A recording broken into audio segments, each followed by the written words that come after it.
नाम के आगे लिखा था डॉक्टर, लेकिन दिमाग में साजिश आतंकियों वाली थी। दिल्ली ब्लास्ट की मुख्य किरदार डॉक्टर शाहीन सईद के दिमाग में अपने ही देश के खिलाफ इतना जहर भरा था कि वो एक साथ कई लोकेशंस को दहलाना चाहती थी। वो बुरखे वाली आत्मघाती फैक्ट्री बनाना चाहती थी। पहले देखिए उससे जुड़े 3 खुलासे। आतंकी शाहीन देश को दहलाने के लिए मानव बम की फौज तैयार करना चाहती थी। यह खुलासा जांच के दौरान हुआ है।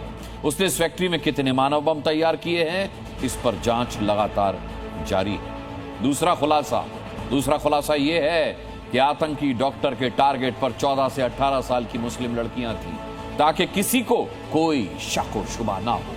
और तीसरा और सबसे अहम खुलासा वो ये कि वो इस काम को बेहद गोपनीय तरीके से अंजाम दे रही थी। उसने कई कोड वर्ड्स बना रखे थे। आतंकी डॉक्टर शाहीन की मानव बम फैक्ट्री से जुड़े और भी खुलासे हैं जो आपको हमारी इस रिपोर्ट में देखने को मिलेंगे।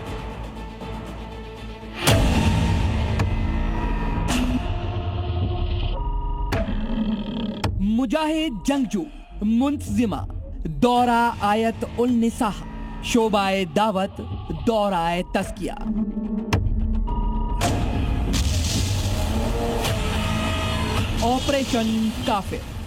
ऑपरेशन काफिर वही मिशन है जो बुरके के पीछे रची जा रही उस साजिश से पर्दा उठा रहा है, जिससे केवल लाल किले के आसपास का हिस्सा ही नहीं बल्कि दिल्ली के साथ साथ भारत के कई हिस्सों को दहलाने का प्लान था। जैश की लेडी आतंकी डॉक्टर शाहीन बुरके के पीछे इस साजिश को अंजाम देने के लिए दिन रात खामोशी से काम कर रही थी, लेकिन ऐसा कुछ हो पाता उससे पहले ही ऑपरेशन काफिर उसकी गिरफ्तारी के साथ ही दफन हो गया। जांच में बुरके वाली आत्मघाती फैक्ट्री पर बड़ा खुलासा हुआ है। खुलासा नंबर 1, डॉक्टर शाहीन मानव बम बनाने की तैयारी में थी।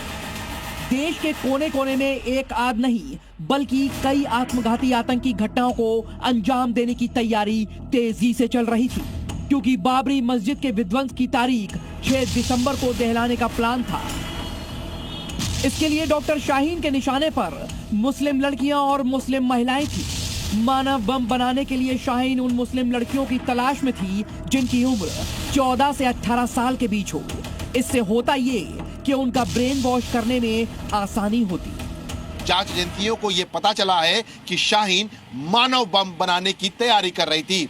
उसके निशाने पर मुस्लिम लड़कियां और मुस्लिम महिलाएं थीं, जिनको वो मानव बम बनाने की तैयारी कर रही थी। ऐसे में जांच एजेंसियां ये पता करने में जुट गई हैं कि शाहीन के संपर्क में वो कौन मुस्लिम युवतियां और मुस्लिम महिलाएं थीं जो मानव बम बनने के लिए तैयार हो गई थीं। भारत की 146 करोड़ की आबादी में मुस्लिम महिलाओं की संख्या लगभग 7.1% है। सोचिए, अगर इस आबादी का कुछ हिस्सा भी मानव बम में बदल जाता तो कितना बड़ा आतंकी हमला हो सकता था, कितनी जाने जा सकती थी। लेकिन यहाँ सवाल ये खड़ा होता है कि क्या आतंकी शाहीन ऑपरेशन काफिर के तहत यूपी में लड़कियों की तलाश कर रही थी? क्या वो हरियाणा से लड़कियों को तलाश कर रही थी? क्या वो दिल्ली से लड़कियों को ढूंढ रही थी, ताकि अलग अलग राज्यों में लेडी सुसाइड बॉम्बर के जरिए देश में आतंकी गतिविधियों को आसानी से अंजाम दिया जा सके, जिससे आतंकी हमले का असर बड़ा हो। खुलासा नंबर 2, खुलासा तो यह भी हुआ कि डॉक्टर शाहीन उन मुस्लिम महिलाओं को टारगेट कर रही थी जो आर्थिक रूप से कमजोर हो। गरीब मुस्लिम महिलाओं को बरगलाना, पैसों का लालच देकर ऑपरेशन काफिर को अंजाम देना इतना मुश्किल नहीं था। इसके लिए डॉक्टर शाहीन हापुड़ में ट्रेनिंग सेंटर खोलने की तैयारी में थी। शाहीन के निशाने पर गरीब मुस्लिम महिलाओं के अलावा कट्टरपंथी मुस्लिम महिलाएं भी टारगेट पर थी, जो तलाकशुदा हो, जिनके आगे पीछे कोई ना हो, पति से अलग रह रही हो और बच्चे से कोई नाता ना रखती हो। आसान भाषा में कहें तो आतंकी शाहीन बुरके वाली आतंकियों की ब्रिगेड बनाने की कोशिश में थी। जांच एजेंसियों को डॉक्टर शाहीन के व्हाट्सएप चैट से मानव बम से जुड़े अहम सुराग मिले हैं, जो खुलासे पे खुलासा कर रहे हैं।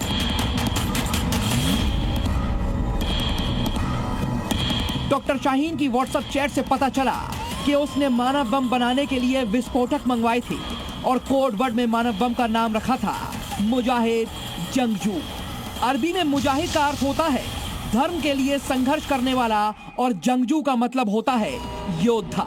यानी मुजाहिद जंगजू का अर्थ है एक धार्मिक योद्धा या वो लड़का जो धर्म के लिए युद्ध लड़ता है। मतलब मुस्लिम महिलाओं को मानव बम बनाने के लिए इस तरह उनका ब्रेन वॉश किया जाता कि वो मजहब के नाम पर अपने आतंकी हमले को अंजाम तक पहुंचाने में जरा भी हिचकिचाती नहीं। यानी बहुत ही शातिराना तरीके से मुस्लिम महिलाओं को मानव बम बनाने का जिम्मा आतंकी डॉक्टर शाहीन ने उठाया था।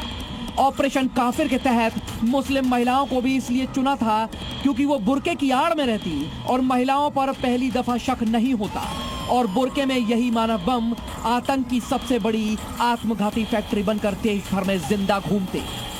विशाल रघुवंशी, जी मीडिया, दिल्ली।